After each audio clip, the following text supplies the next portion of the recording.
Assalamualaikum warahmatullahi wabarakatuh.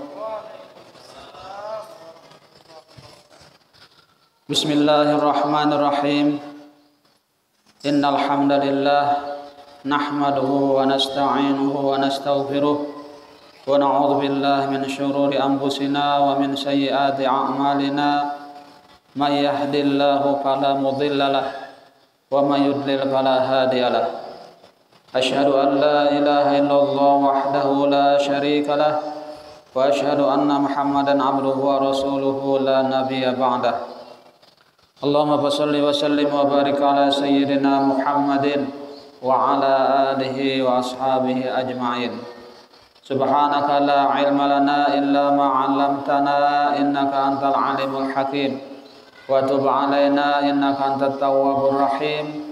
Wala hawla wala quwata illa billahil aliyil azim. Rabbi syrah li sadri wa yassir li amri wahlul 'uqdatam min lisani yafqahu qawli, amma ba'du.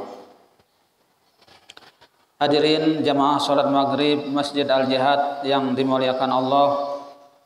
Pertama-tama terlebih dahulu marilah kita sama-sama memanjatkan puji dan syukur kita kehadirat Allah Subhanahu wa taala, karena dengan limpahan rahmat, karunia, taufik dan hidayahnya jualah sehingga kita pada malam hari ini kembali dapat melanjutkan pelajaran kita, yaitu tentang kajian kitab Sabilal Muhtadin yang berbicara tentang ilmu fikih. Salawat serta salam semoga pula senantiasa tercurah kepada junjungan kita Nabi besar Muhammad SAW, pada keluarga beliau, sahabat beliau, dan orang-orang yang senantiasa mengikuti jejak langkah beliau ila yaumil qiyamah. Dan marilah kita sama-sama memperbaharui niat i'tikaf dengan niat nawaitu an a'takifa fi hadzal masjid sunnatan lillahi ta'ala. Sengaja saya beriktikaf di dalam masjid ini sunnat atasku karena Allah Ta'ala. Hadirin jamaah salat maghrib Masjid Al-Jihad yang dimuliakan Allah. Baik, kita akan melanjutkan pelajaran kita, yaitu tentang kemarin tentang masalah tayamum. Qala al-mu'allif rahimahullahu ta'ala wa nafa'ana bihi wa bi'ulumihi fid dharain amin. Pasal yang kedua, rukun tayamum. Rukun tayamum ada 5 perkara. 1. Memindahkan tanah ke muka dan ke tangan. Dan ini telah dibicarakan dalam uraian tentang memindahkan tanah, dalam uraian tentang syarat kelima dan syarat tayamum. Yang kedua, niat untuk memperbolehkan mengerjakan sesuatu yang berhajat kepada tayamum, seperti sholat, tawaf, menyentuh Al-Quran, dan menayamumkan suami dan tuan atau sahaya dan perempuan yang telah terputus darah haidnya, dan wajib menyertakan niat pada permulaan memindahkan tanah. Itu yang kedua, niat ya. Karena niat termasuk rukun dan wajib meneruskan niat itu sampai menyapu suatu bagian dari muka. Kalau berhadas bertepatan dengan memindahkan tanah tadi, atau sesudah memindahkan tanah, atau sebelum menyapu muka, atau niatnya terputus antara keduanya, maka batallah pemindahan tanah dan wajib atasnya mengulang pemindahan tanah Karena sekalipun pemindahan tanah bukan termasuk rukun.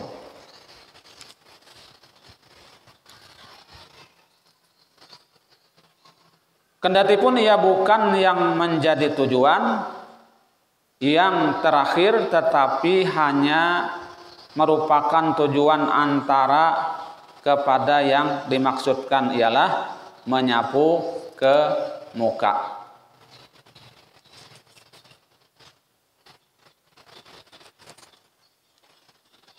Karena itu disyaratkan mengekalkan niat sampai menyapu muka. Inilah yang disebutkan oleh Syekh Ibnu Hajar di dalam kitabnya yang bernama Syarah Bapagol.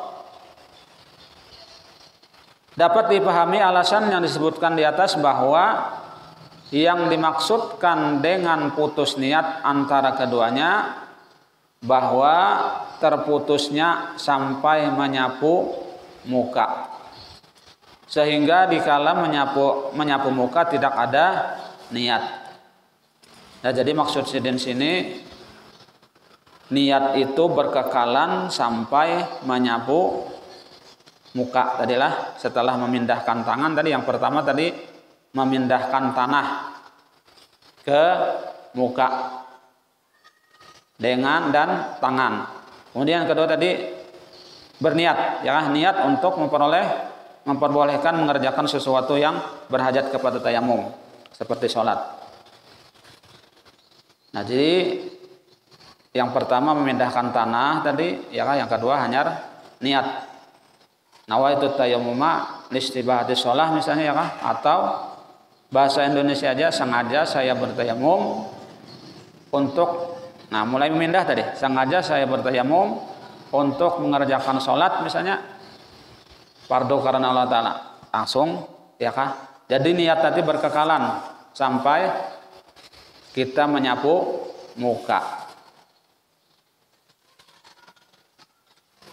Jangan terputus, ya kah? Nah.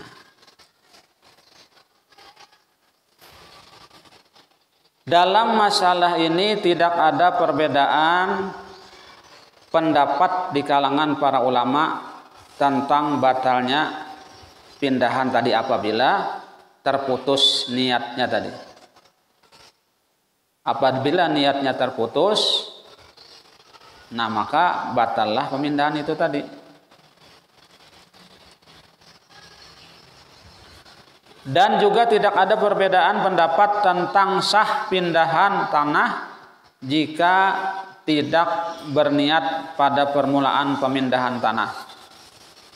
Tetapi pada saat tangan hampir sampai ke muka, maka disertakan dengan niat pada saat menyampaikan tangan ke muka.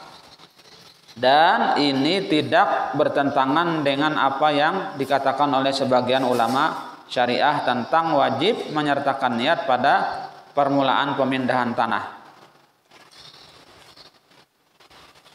agar tercapai syarat pemindahan yang dianggap sebagai pemindahan yang diakui. Sedangkan pemindahan yang diutarakan di atas tidaklah dihitung, karena pemindahan yang diakui ialah pemindahan tanah dari tangan ke muka.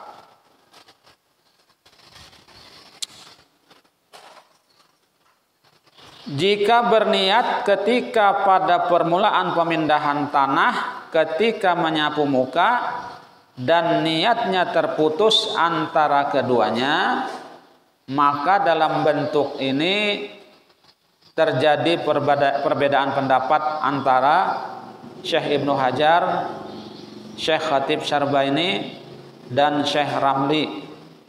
Dan yang diperkuat oleh Syekh Ibnu Hajar di dalam kitabnya yang bernama Tuhfah, yang seperti itu tidak memadai. Dan yang diperkuat oleh Syekh Khatib Syarbaini dan Syekh Ramli di dalam kitab Mughni dan Nihayah, yang demikian itu memadai. Apa tadi? Berniat ketika pada permulaan memindahkan tanah, ya kan, ketika menyapu muka. Kalau dalam tayamum diniatkan untuk memperbolehkan memperbuat yang fardu, maka boleh di samping mengerjakan yang fardu itu juga mengerjakan yang sunnat, sekalipun tidak diniatkan untuk memperbuatnya. Nah, jadi tergantung niat ketika kita bertayamum. Hendak mengerjakan apa?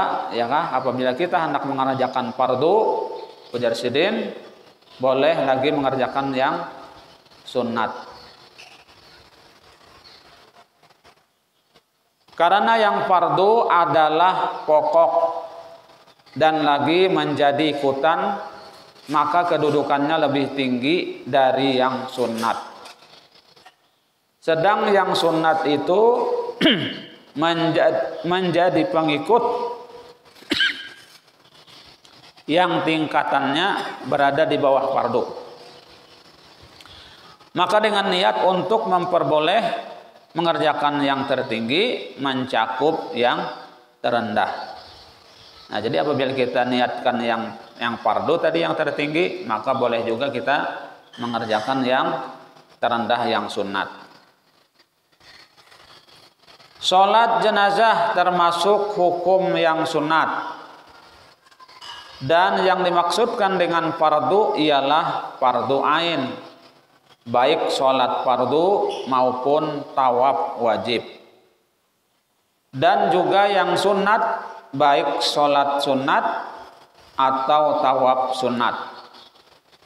Maka kalau diniatkan dalam tayamumnya untuk memperbolehkan tawaf fardu, maka boleh dikerjakannya dengan tayamum itu sholat fardu, atau diniatkan dalam tayamumnya tawaf sunat, ia boleh mengerjakan sholat sunat dan sebaliknya. Dalam kedua masalah di atas, ya kah? Dan tidak disyaratkan dalam niat hanya mengerjakan satu fardu. Dan tidak disyaratkan dalam niat hanya mengerjakan satu fardu. Maka jika diniatkan dalam tayamumnya itu untuk mengerjakan dua fardu atau lebih, sah tayamumnya. Tetapi ia tidak boleh mengerjakan melainkan hanya untuk satu fardu. Jadi niat tayamum tadi apabila kita niatkan untuk fardu, ya kan, boleh kita kerjakan lagi yang sunat. Tetapi apabila kita niatkan untuk mengerjakan dua fardu, sah aja tayamumnya. Tapi kadangkala dikerjakan dua fardu hanya satu fardu saja, ya kan? Misalnya kita hendak sholat zuhur, tayamum, ya kan?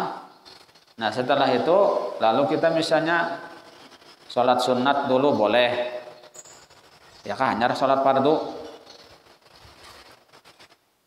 Nah kemudian apabila kita niatkan tadi untuk mengerjakan dua fardu, maka kadangkala dikerjakan hanya satu fardu saja, ya kan? Karena tayamum itu apabila satu fardu itu sudah selesai, ya kan?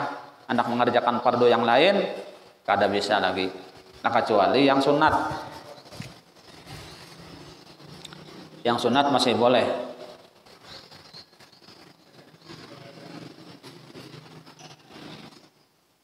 Tetapi kalau diniatkan dalam tayamumnya untuk mengerjakan sholat zuhur 5 rakaat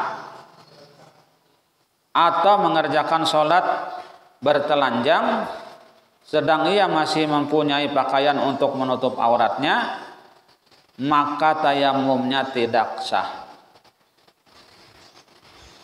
Demikian juga tidak disyaratkan meniatkan fardu. Maka kalau demikian dalam tayamumnya mengerjakan fardu secara umum boleh. Boleh ia mengerjakan fardu apa saja yang dikehendakinya. Fardu apakah, ya kah? Apabila diniatkannya secara umum. Dan kalau diterapkannya fardu, tentu umpamanya ditentukannya untuk mengerjakan sholat nazar atau tawaf atau qada fardu, boleh dikerjakannya dengan tayamum itu fardu, dan yang lain yang ditentukannya,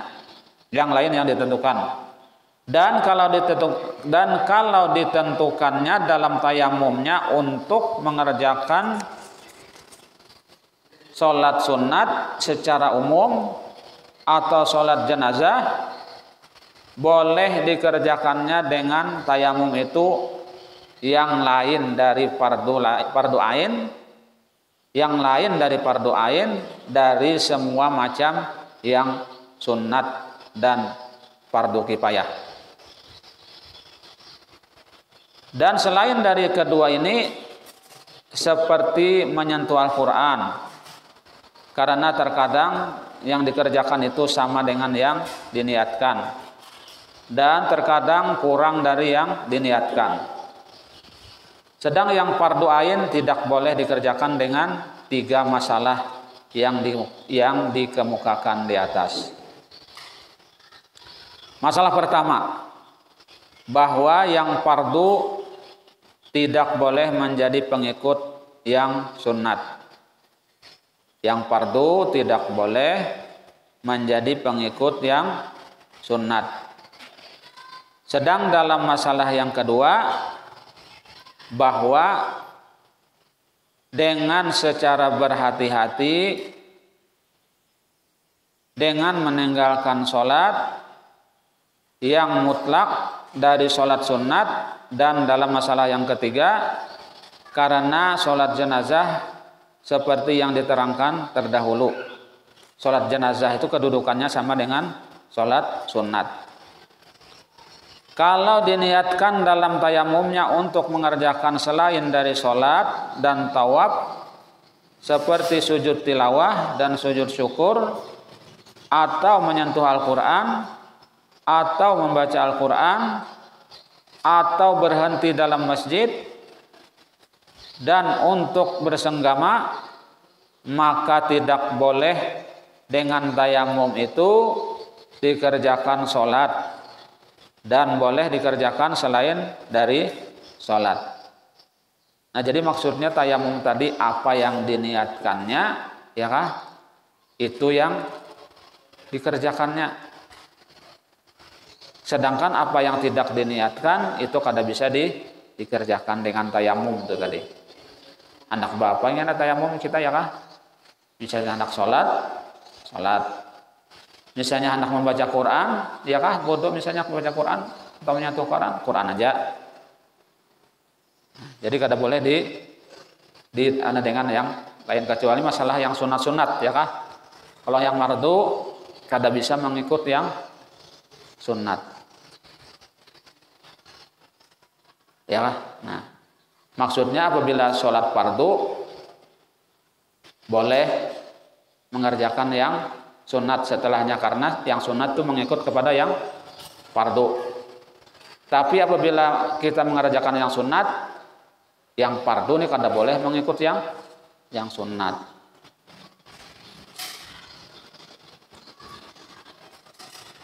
Dari ujaran di atas jelaslah bahwa yang diniatkan dalam tayamum itu ada 3 martabat, 3 tingkatan.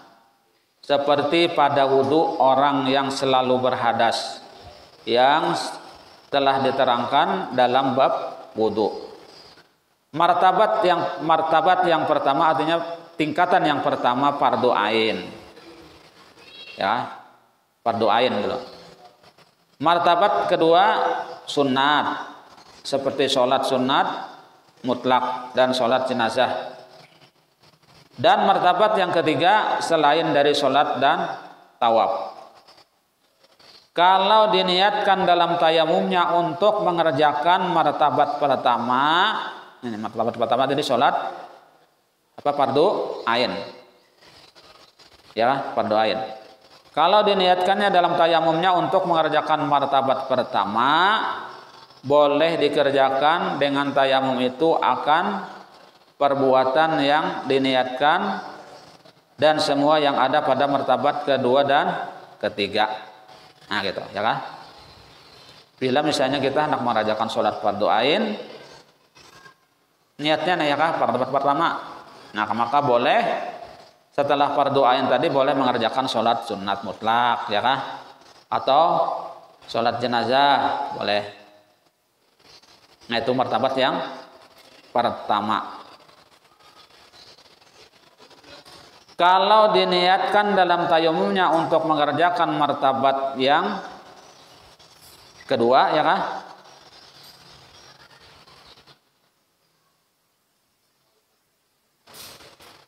dan apabila diniatkan mengerjakan satu dari tadi yang martabat yang kedua,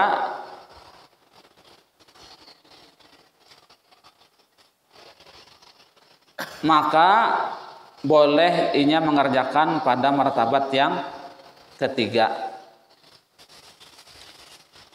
Jadi kada boleh apabila diniatkan martabat yang kedua tadi untuk mengerjakan sholat sunat mutlak saja atau sholat jenazah ya kah, maka boleh dikerjakan apa yang diniatkan dalam selain dari martabat yang kedua dan yang ketiga.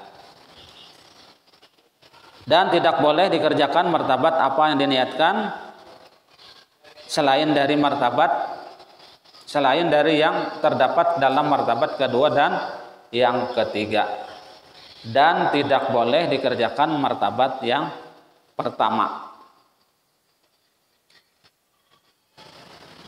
Ya kan? Dan apabila diniatkan tadi untuk mengerjakan sholat sunat, ya kan niatnya di dalam tayamum hanya mengerjakan sholat sunat, maka boleh inya mengerjakan sholat sunat dan dikerjakan juga martabat yang ketiga tadi adalah daripada sholat dan tawaf. Tapi kada boleh mengerjakan martabat yang pertama tadi fardu ain. Dan apabila diniatkan mengerjakan suatu yang ada dalam martabat ketiga, ini niatkan misalnya hendak mengerjakan yang lain daripada sholat dan tawaf, ya kan? Apakah misalnya baca Quran, ya kan? Nah. Boleh ia mengerjakan apa yang diniatkan dan semua yang ada dalam martabat itu.